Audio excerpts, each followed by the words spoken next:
After a risky meeting with the Ukrainian president in Kyiv, Secretary of Defense Lloyd said further discussion of additional military aid for Ukraine will take place in Germany tomorrow.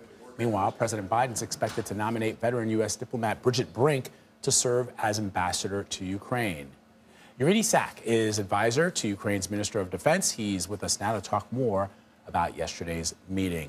Thank you so much, sir, for being with us. So were you satisfied with the outcome of this meeting? And is there anything that more that you'd want to see as far as support from the West and NATO? I should note that the United States has now given some $3 billion in aid to Ukraine.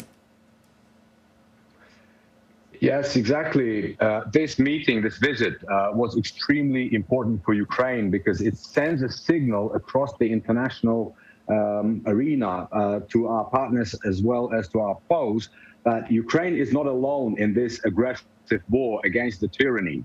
And we are very thankful to the Secretary of State, Antony Blinken, and the Secretary of Defense, Mr. Austin, for their visit, because important issues were discussed during that visit, issues which concern Ukraine's capabilities to defend itself, Ukraine's capabilities to defeat the enemy. And of course, this is a dialogue that began a long time ago, and Ukraine has been receiving important military assistance from the U.S. for a while now. And we are convinced that visits such as this one will facilitate even more military assistance to Ukraine, which is now important and very badly needed, because we are at the stage of this war when we have seen awful war crimes committed. We have seen Ukrainian cities literally obliterated by air bombardments, which is why we need heavy artillery, we need long-range missiles, we need combat aircraft, we need tanks. And we have already begun receiving heavy artillery,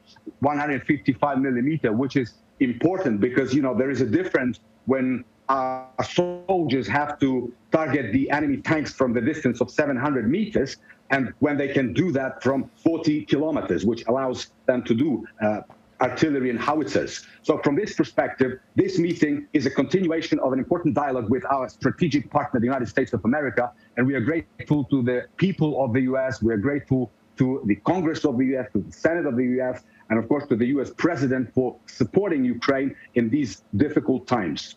So it certainly seems as if Russia's primary focus now is the eastern region of Ukraine, even though there are still periodic attacks elsewhere. And we have been told that it looks like Russia is trying to build a land corridor through Donbass into Crimea. Can you explain how that would benefit Moscow? Well, of course, building a land bridge between the temporary occupied territories and the Crimean Peninsula has always been, you know, an important objective for the Russian aggressive armed forces. Now, we have to remember that they were planning to conquer the whole of Ukraine within 3 days. But the Ukrainian armed forces have shown that they are able to resist the armed forces of the Russian Federation, and we are able to drive them out. You know, on some parts, we have driven them out from Kyiv, from Chernihiv, they've had to retreat. And faced with the lack of any military gains, faced with a lack of military success, they're now focusing on the east and south of Ukraine because, you know, we are now in the 3rd month of this aggressive war, and Russian armed forces have not been able to achieve any significant gains. And of course, for them to be able to resupply their military groups, their armed forces, they need a bridge with Crimea.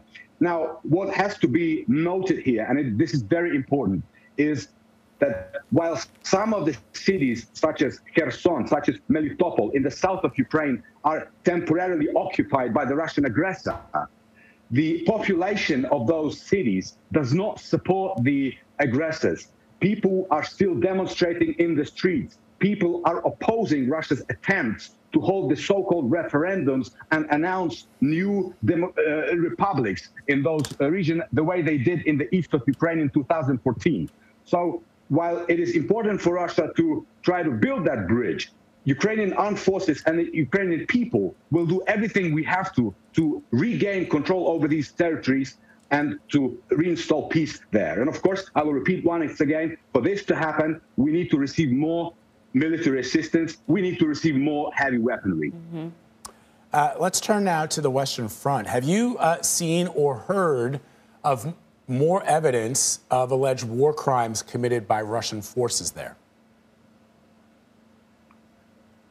Well, unfortunately, we are discovering new evidences of war crimes committed by the Russian armed forces on our land every day.